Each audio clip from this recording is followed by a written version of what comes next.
গতকালকের আগের দিনও সে তো ঘরে লেফ কম্বলের নিচে ঘুমাইছিল, আজ কবরে আজকের রাত তারে লেফ দিয়ে দিবে কি? আজকেও তো ঠান্ডা আছে, হ্যাঁ আজও তো শীত আছে, আজ তাকে কবরে লেপ দিবে কে, কম্বল দিবে কে বাপ?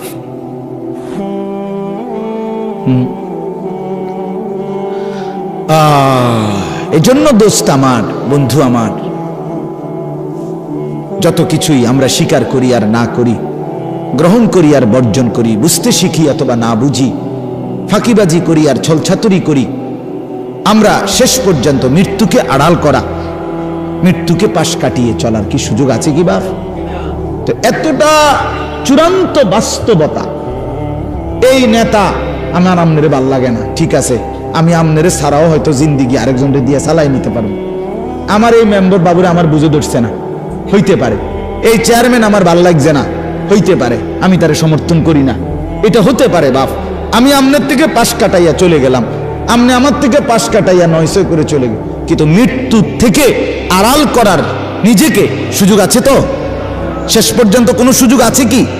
তাহলে যেটা চিরবাস্তবতা, যেটা চিরন্তন সত্য, অমোঘ সত্য, অকাট্য সত্য, চোখে দেখা একবার না দুইবার না শতবার যে মৃত্যু আমি দেখলাম মানুষের, এত কবর এত লাশ দেখলাম, সেটা ভুলে যাওয়া কেন বন্ধু? আরে ভাইয়া কেমনে বললে বুঝতাম?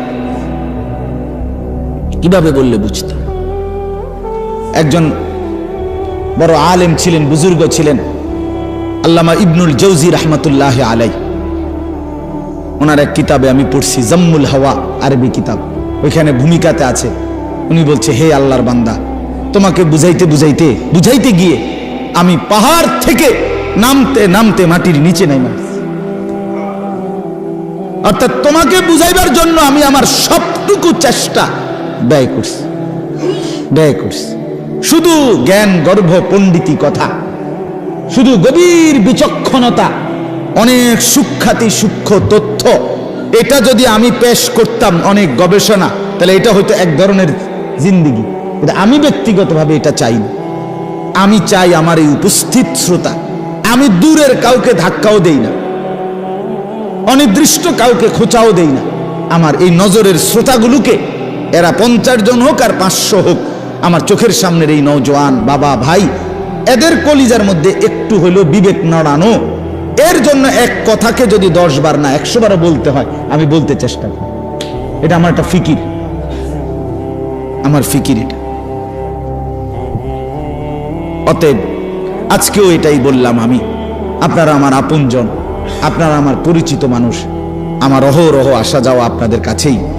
আমি অনুরোধ করছি আপনাদের কাছে, আল্লাহর কোরআন আপনারা পড়েন, বাবারাও শিখেন, ছেলে যুবক ভাই তোমরা সবাই একসাথে। নিজের কলেজ ইউনিভার্সিটির জিন্দিগি চেঞ্জ করা যাবে না, এটা আমরা বুঝি, আমরা বলিও না, কিন্তু আল্লাহর কোরআনকে ছেড়ে দেওয়া কেন? আল্লাহর কোরআন কেন ছেড়ে দেওয়া? এই জন্য আমরা প্রত্যেকে ইনশাআল্লাহ কয়েকটা কথা বলছি। 1 নাম্বার বলছি আমি, যে সর্বাবস্থায় আল্লাহ তাআলার জিকির জবানে কি রাখা? চালু রাখা। আর এখন বললাম কোরআনুল কারীম তেলাওয়াত করা, কোরআনুল কারীম তেলাওয়াত করা। এই কোরআন অনেক শানদার, অনেক মজাদার। এই কোরআনুল কারীমের মধ্যে আল্লাহ তাআলা পুরাটা কোরআনে আল্লাহ নিজের পরিচয়, আল্লাহর কুদরত, আল্লাহর সৃষ্টির মধ্যে ফিকির করার জন্য, ভাবনা চিন্তা করার জন্য কতভাবে যে তুলে ধরছেন নিজের আল্লাহ তাআলা পরিচয়। আল্লাহ একবার বলছে, বান্দা গাছের দিকে দেখো, একটু ভেবে দেখো, সেখানে আমাকে খুঁজে পাবে। মাছের দিকে দেখো, একটু ভেবে দেখো, আমাকে খুঁজে পাইবে। আসমানের দিকে দেখো, একটু ভেবে দেখো, আমাকে পাইবে। জমিনের দিকে দেখো, একটু ভেবে দেখো, আমাকে পাইবে। তোমার বাড়ির দুয়ারে যে গাভীটা দুধ দেয়, ওটার দিকে তাকায় দেখো, আমাকে খুঁজে পাইবে। ওই যে গাছের উপরে বাড়ির বিল্ডিং এর এক পাশে মৌমাছির যেই চাক, যেখান থেকে মধু আসে, সেটার দিকে একটু দেখো, আমাকে খুঁজে পাইবে। তুমি গাছে ফল, আঙ্গুর, হ্যাঁ, ফল ফলাদি, এগুলোর মধ্যে একটু দেখো, আমাকে খুঁজে পাইবা। যেদার দেখতা হো তু হি তু, যেদিকেই দেখো তু হি তু, হাজার মে সাজার মে তেরে রঙ্গ বু হে, পাথরেও মাওলা তোমাকেই দেখি, গাছেও মাওলা তোমাকেই দেখি। जिधर देखता हो, जिधर देखता हो, যেদিকেই দেখি তু হি তু, তু হি তু, আপনি আপনি আপনি আপনি, আল্লাহ আপনাকেই দেখা যায়। ওয়াফি আনফুসিকুম আফালা তুবসিরুন, আল্লাহ রাব্বুল আলামিন বলে বান্দা তোমার নিজের মাঝে দেখো, দেখো তো আমাকে দেখতে পাও কিনা। রব্বুল আলামিন বলে একটা ছোট্ট বৃদ্ধাঙ্গুল, এটা এই কদ্দুর মাত্র বৃদ্ধাঙ্গুল, কিন্তু এতটুকু জায়গার মধ্যে আমি রব্বুল আলামিন 800 কোটি মানুষের ভেতরে রেখা ফিঙ্গার আলাদা আলাদা বানাইছি। হ্যাঁ, 800 কোটি ফিঙ্গার আলাদা আলাদা। 800 কোটি মানুষ যদি বৃদ্ধাঙ্গুলির ছাপ দেয় আলাদা আলাদা, আলাদা রেখা কেমনে করলাম? আল্লাহ বলেন এখন শুধু করেছি বান্দা না, আমি আল্লাহ ওয়াদা দিচ্ছি হাসরের ময়দানেও সেই আঙ্গুলের রেখাগুলো কোটি কোটি মানুষের আবার হুবহু ফিরাইয়া আনবো। বালা কাদিরিনা আলা আন নুসাউইয়া বানানা, বানানা, বানানা অর্থ হলো আঙ্গুলের অগ্রভাগের রেখা। আমি হাসরের ময়দানে কোটি কোটি মানুষের আঙ্গুলের ভেতরের রেখাগুলো পর্যন্ত ফিরাই আনবো। তুমি কি মনে করছো আমার? এজন্য আল্লাহকে চিনা, আল্লাহর কুদরতকে চিনা বহুতই জীবনের স্বাদ, বহুত বড় পাওয়া। যে জীবন আল্লাহকে চিনলা না বন্ধু, কতক্ষণ নারী দেখবা ভাইয়া, কতক্ষণ মোবাইলে ছবি দেব শুধু শুধু, শেষ পর্যন্ত হতাশা ছাড়া আর কিচ্ছু, শেষ পর্যন্ত মোবাইল বন্ধ করে দেওয়া ছাড়া আর কিচ্ছু না। দেখতে দেখতে 3 ঘন্টা দেখার পরেও আফসুসে জমবে, কারণ ধরতেও পারলাম না, ছুঁইতেও পারলাম না, তো কি হইল আর? ফাঁকে দিয়া টাকাগুলো শেষ, এমবিও শেষ, জীবনও শেষ, যৌবনও শেষ, শরীরের সক্ষমতাও শেষ, আখেরাত তো নাই আগে, আখেরাত তো নাই আগে, আর কি রইল? আর কি পাইলাম আমি? পরের নারী দেখে লাভ কি হলো? পরের বোনকে দেখে কি লাভ হলো? অশ্লীল ছবি দেখে কি লাভ হইল? আল্লাহকে হারিয়ে কি লাভ হল? এজন্য আমি এই 5টা আয়াত এবার শুনেন, তর্জমা শুনাই, তাইলে কথা শেষ। 5টা আয়াত পড়ছি এখানে। এই 5টা আয়াতে আল্লাহ তাআলা তার অনেকগুলো কুদরত বলছে, আল্লাহর কুদরত। বান্দা তুমি, আল্লাহ বলে বান্দা তুমি আমারে কুদরত চিনো, দেখো ফাসিনুনি, বুঝেনি, আমারে মহব্বত লাগেনি, কুদরত চাও। আমি একটু কই বান্দা তোমারে, আমার কথাটা কুদুর বলি, তুমি দেখো একটু ভাইবা, দেখো আমি আল্লাহর প্রতি তোমার মহব্বত জাগেনি, তুমি বুঝো কিনা দেখো। 5টা আয়াত, 14 নম্বর পারা, 16 নম্বর সূরা। সূরাটার নাম সূরায়ে নাহাল। এই সূরার 66, 67, 68, 69, 70 কয়টা হইল? 5টা আয়াত। আল্লাহ বলেন আল্লাহর কুদরত চিনাচ্ছে, আল্লাহ এই আল্লাহর কুদরত দেখাইতেছে। ওয়া ইন্না লাকুম ফিল আনআমি লাইবরা। 1 নাম্বার আল্লাহ বলেন তোমাদের জন্য চতুষ্পদ জন্তু, তাফসীরের মধ্যে লিখছে গাভী, তোমাদের গাভী যেটা চতুষ্পদ জন্তু, এর মধ্যে রয়েছে লাইবরা, অবশ্যই উপদেশ, আমাকে চিনার শ্রেষ্ঠতম উপদেশ। কেমনে উপদেশ? গাভীর মধ্যে কি আছে উপদেশ? আল্লাহ বলে শোনো তাইলে, নুসকিকুম মিম্মা ফি বুতুনিহি মিন বাইনি ফারসিন ওয়া দামিল লাবানান খালিসা। আমি আল্লাহ তাআলা প্রতিদিন নিয়মিত এই গাভীর পেট থেকে তোমাদেরকে পান করাচ্ছি। কিসের মাঝে? মিন বাইনি ফারসিন ওয়া দামিন, একদিকে রক্ত, আরেক দিকে গোবর। গোবরটাও নাপাক, রক্তটাও নাপাক।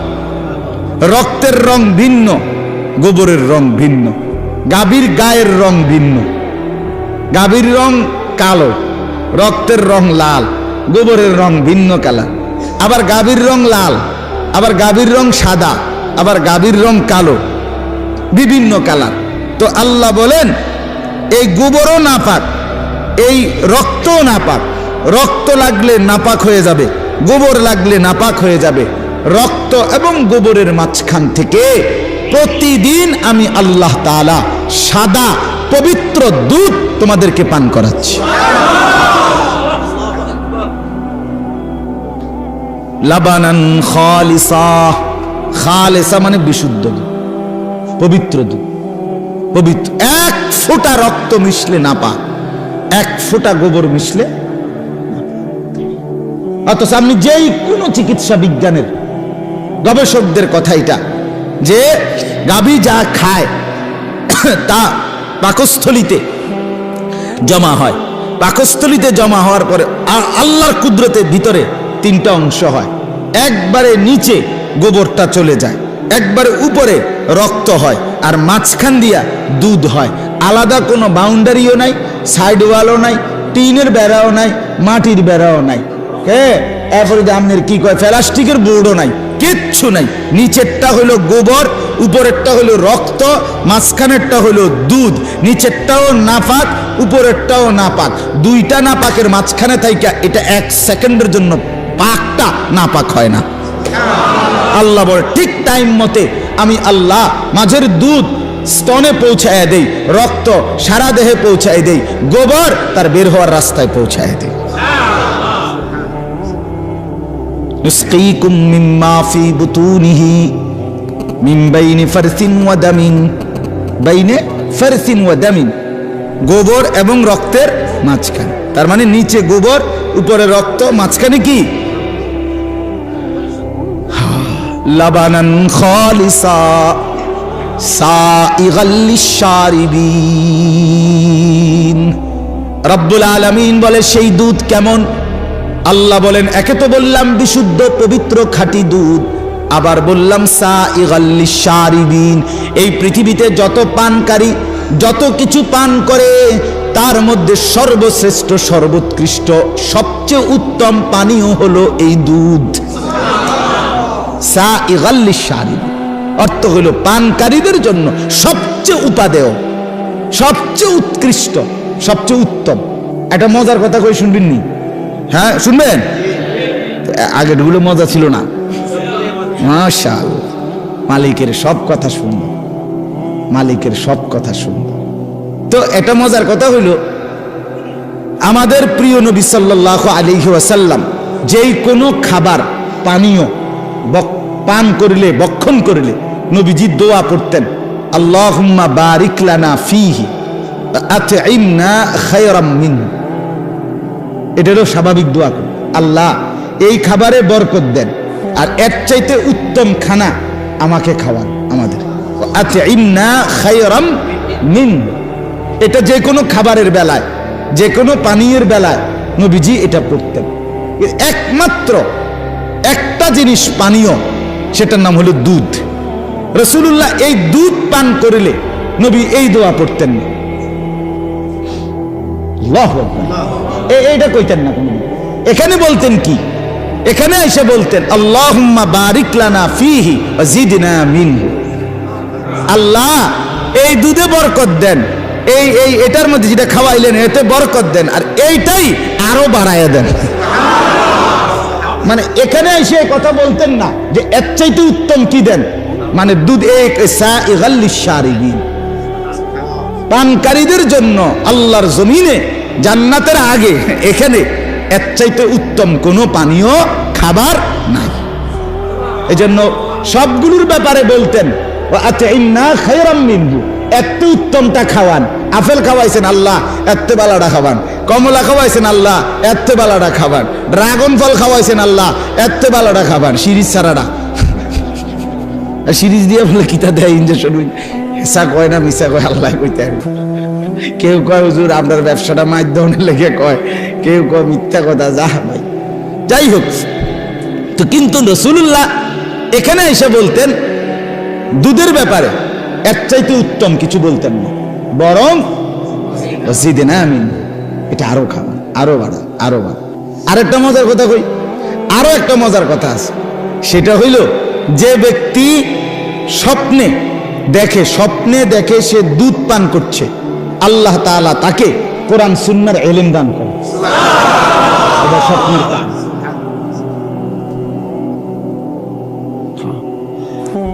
কারণ দুধের চাইতে উত্তম কোনো পানীয় কায়নাতের মধ্যে নাই। কোরআন সুন্নাহর ইলমের চাইতে উত্তম কোনো নিয়ামত কায়নাতে আর নাই। এজন্য স্বপ্নে যদি কেউ দেখে দুধ পান করছে, তো আল্লাহ তাআলা তাকে কোরআন সুন্নাহর বুঝ, ইলম, নূর দান করে।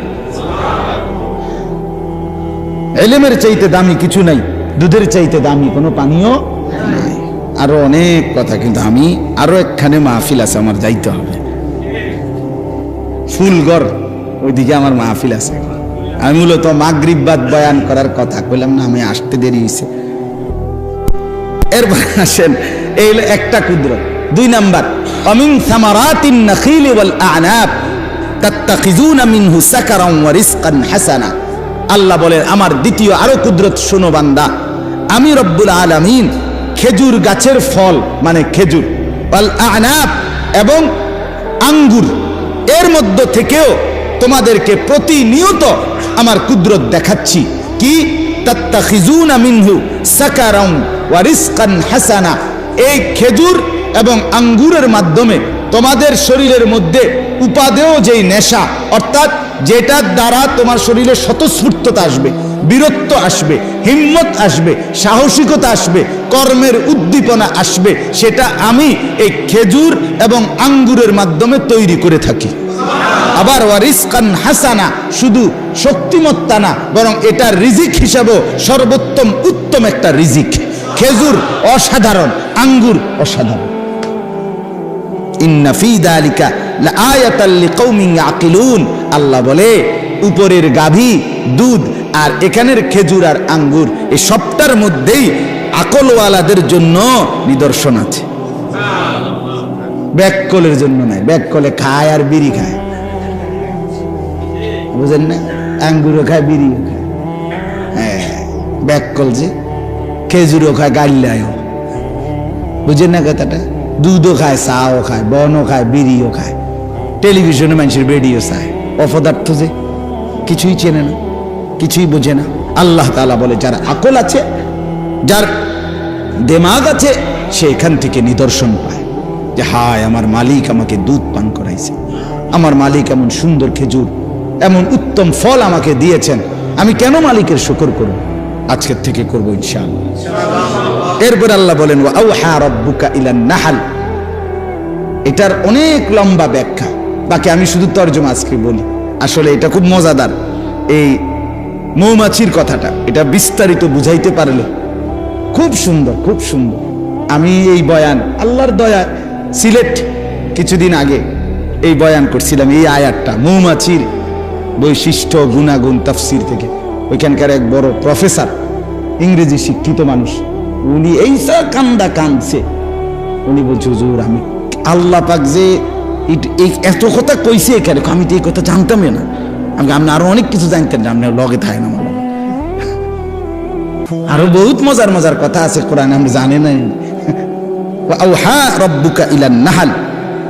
আল্লাহ বলেন, আমি সরাসরি মৌমাছির ব্যাপারটা স্পেশালি, মৌমাছির মধু বানানোর পুরা প্রসেসিংটা আল্লাহ বলেন আমি ওয়াহির মাধ্যমে মৌমাছির কলজাত দিলে আমি ওয়াহি নাজিল করে আমি আল্লাহ একাই নিয়ন্ত্রণ করি। বাসা বানাইবা কই, আমি ঠিক করে দিচ্ছি। ফুল আনবা রস কোত্থেকে, আমি বলে দিচ্ছি। ফিরে আইবা আবার কেমনে, আমি রাস্তা দেখাচ্ছি। বের করব মধু কেমনে, আমি বলছি। তো যাই যে কম দিছে স্লোগান, এদিন আরো বেশি দিছি। কবির ভাই কই? মাশাআল্লাহ, উনি আমার অনেক মহব্বত করে। আল্লাহ আপনারে কবুল করেন। চলেন, এই জন্য এটা আমি শুধু আরেক সময় আল্লাহ যদি তৌফিক দেয় বিস্তারিত মনে করলে বলবো, আল্লাহ যদি দাও। আওহা রাব্বুকা ইলান নাহল আনিত্তাখিজি মিনাল জিবালি বুয়ুতান। আল্লাহ বলে মৌমাছিকে আমি 3টি আদেশ করি। কয়টা? 1, তুমি পাহাড়ের উঁচুতে, গাছের উঁচুতে, বিল্ডিং এর উঁচুতে ঘর বানাও। 1, এই কদ্দুর কত ডিগ্রি সেন্টিমিটার বা কতটুক কিলোমিটার উঁচুতে ঘর বানাবে আল্লাহ বলেন এটা আমি ঠিক করে দেই। মৌমাছি মন মতো কি বানাইতে পারে না। আপনি করেন যে মৌমাছি এনে দোস্ত এনে, কিন্তু আমরা এটা আমরা নিজের জায়গা, কেউ কিছু কইতো না। আল্লাহর দোহাই তুই এন দিয়ে বাসাটা বানা। মৌমাছি গো আল্লাহ দোয়ায় আমি আমার কথা চলি না। তোর বেটা যা বেটা, আমার মালিক আছে বেটা, আমার কি আছে? মালিক আছে, উনি কইয়া দিবে আমি কতটুকু উচ্চতায় ঘর বানাবো। এইটা আল্লাহ, আমি বলে দেই কতটুকু উচ্চতায় ঘর বানাবে মৌমাছি, এটা আমি আল্লাহ নির্ধারণ করে দেই, ওয়াহি করি, ওয়াহি। 2 নাম্বার, সুম্মা কুলি মিন কুল্লিস সামারাত, অতঃপর আমি আল্লাহ বলি তুমি এই ফল আর ফুল থেকে মধু রস সংগ্রহ করো। মৌমাছি তাফসীরে লিখছে এই মধু সংগ্রহের জন্য 20 মাইল 30 মাইল দূরেও বাসার থেকে চলে যায়।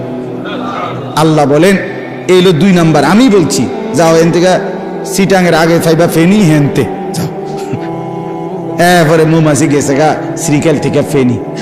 এখন বেচারা তো গিয়া ফেনির থেকে কি লইছে মধুরে, আইব কেমনে ফেনি, এদিক দিয়ে আসবে শুনে তো উড়ে গেছে গা, এখন আইবার কথা হের মনে নাই, মানে রাস্তা তার বাসাটা কোথায়।